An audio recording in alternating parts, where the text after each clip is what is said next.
Toujours mieux comprendre et percevoir le monde qui nous entoure, c'est possible grâce à la modélisation et à la simulation informatique et surtout grâce aux mathématiques qui sont pour cela essentielles.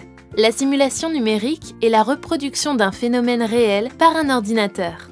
De nos jours, et sans même que nous le sachions vraiment, elle est énormément utilisée. Par exemple, elle permet de prévoir informatiquement les dommages sur une voiture en cas d'accident, et cela sans avoir à accidenter de vraies voitures, de simuler le vol d'un avion ou encore d'entraîner des médecins avant une opération. Elle est également utilisée pour prévoir l'évolution des contaminations dans le cadre des épidémies, comme pour la pandémie de Covid-19.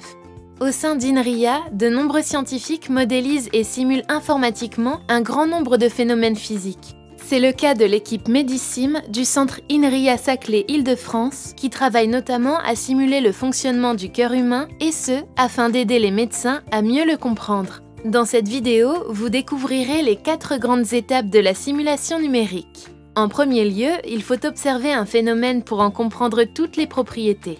Par exemple, pour modéliser la météo, les scientifiques observent les températures, la puissance du vent ou encore la pression atmosphérique. Puis, il faut traduire ces observations en équations mathématiques, en prenant en compte tous les paramètres du phénomène étudié. C'est ce qui s'appelle la modélisation mathématique. C'est en quelque sorte une description simplifiée de la réalité. Prenons un exemple concret, comme la propagation des vagues lors de la chute d'une goutte dans un liquide. Pour bien comprendre comment les vagues se propagent, il faut prendre en compte la vitesse des vagues, la hauteur des vagues et la composition de liquide. Si l'on considère le profil de la surface de l'eau, celui-ci va changer au cours du temps. La courbe ainsi décrite est la solution recherchée dans notre équation. Mais résoudre ce genre d'équation est trop compliqué pour un cerveau humain. C'est pourquoi nous utilisons un ordinateur. Or, celui-ci a aussi ses limites. Notamment, il ne peut faire ses calculs que sur un nombre fini de données, alors qu'une courbe comporte une infinité de points. Pour représenter cette courbe, il est nécessaire de sélectionner quelques points sur cette courbe. Ce processus s'appelle la discrétisation. L'enjeu est d'avoir suffisamment de points pour bien représenter la courbe initiale, mais pas trop pour que l'ordinateur puisse faire ses calculs. Une méthode de discrétisation répandue est la méthode des éléments finis. Imaginons un exemple plus complexe. Modélisons le vol d'un avion. Nous avons l'équation décrivant le mouvement de l'avion et nous voulons le reproduire sur un ordinateur. L'idée est de découper l'avion en plein de petits morceaux appelés éléments finis. On appelle cela faire un maillage.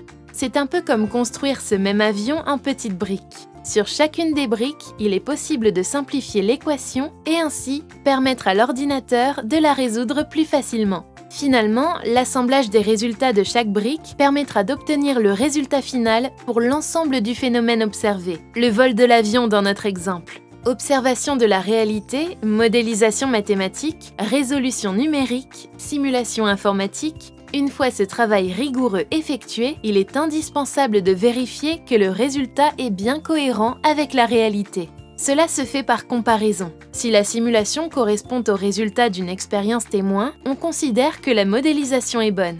Si ce n'est pas le cas, il faudra modifier les paramètres ou les caractéristiques des éléments finis lors de la résolution numérique et recommencer la simulation. Et si cela ne fonctionne toujours pas, alors il faudra remonter à l'étape de la modélisation mathématique pour corriger l'équation initiale et recommencer. En procédant ainsi, les scientifiques sont aujourd'hui capables, avec l'aide des mathématiques et de l'informatique, de simuler un très grand nombre de phénomènes physiques. Et ce, jusqu'au battement du cœur humain. Alors, merci la science!